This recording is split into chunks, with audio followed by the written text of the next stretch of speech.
ਬਿਸਮਿਲ੍ਲਾਹਿਰਰਹਿਮਾਨਿਰਰਹੀਮ। अस्सलामु अलैकुम जी आया ਨੂੰ ਰੈਕਸ ਕਿਚਨ ਵਿੱਚ ਸਾਰੇ ਦੋਸਤਾਂ ਨੂੰ ਖੁਸ਼ ਆਮਦੀਦ।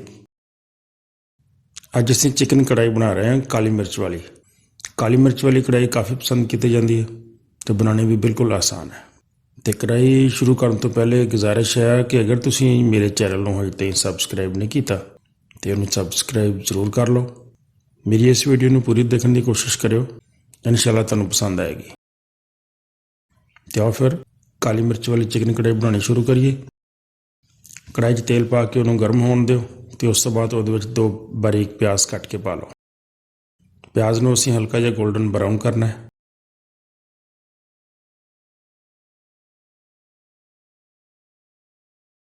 हुण असीं इहदे च एक बड़ा चम्मच अदरक लहसुन का पेस्ट पा लैने तो इनू भी थोड़ा जिहा होर भुन लैने।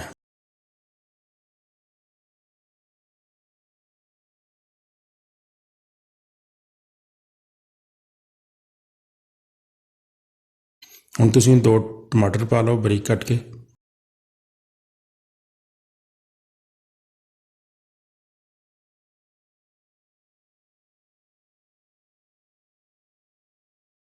आधी चम्मच हल्दी का पा लो तो 2 चम्मच नमक दे पा लो। तो मसाले में 2-3 मिनट मजीद अच्छी तरह भुन लवो।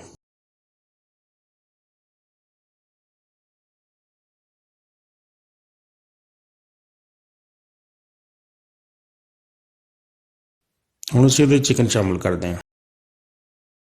चिकन पा के ਅਸੀਂ 3-4 मिनट इनू भुनांगे।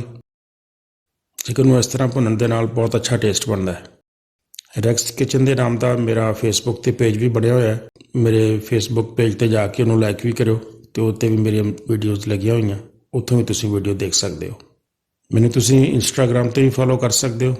कोई मशवरा लेना होवे या कोई मशवरा देना चाहो तो तुसीं इंस्टाग्राम ते मैनूं मैसेज कर सकते हो। हुण असीं थोड़ा जिहा पानी पा लैने। पानी पा के ते इहनूं थोड़ी देर पानी च पकन दिंदे आ।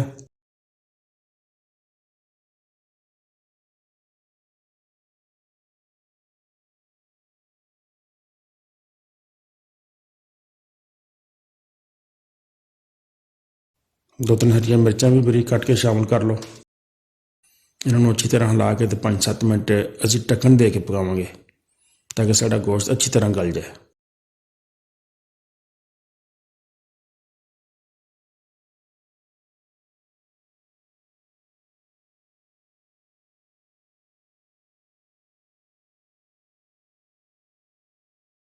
हुण 2 चम्मच धनिया पाउडर दे पा लो तो 1 चम्मच जीरा पाउडर का पा लो तो थोड़ी देर मजीद पका लो।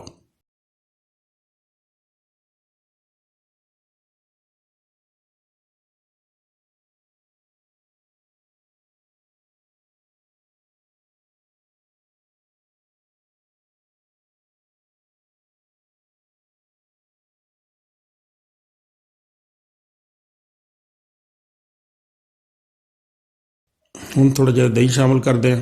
दही तकरीबन 200 ग्राम काफ़ी है। अग हल्की करके दही शामिल करके तो 1-2 मिनट इनू मजीद पकाओ।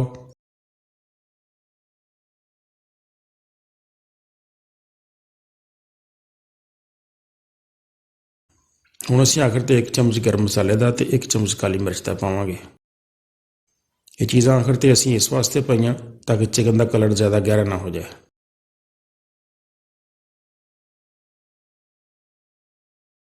मेरे चैनल को तुसीं यकीनन सबसक्राइब कर दिता होएगा, अगर नहीं किया तो ज़रूर कर लो।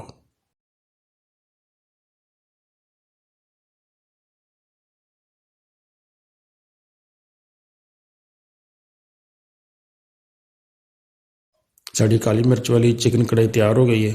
आखिर असीं थोड़ी जी फ्रैश क्रीम पाउने ते नाल थोड़ा जिहा हरा धनिया पा लो।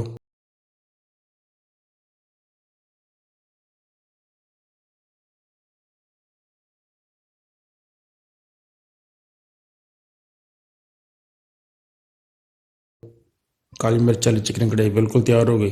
गरम गरम सर्व करो। मेरी वीडियो अच्छी लगी हो तो दोस्तों नाल जरूर शेयर करो तो नाल लाइक करो। वीडियो में पूरा देखने का बहुत शुक्रिया। अस्सलाम वालेकुम।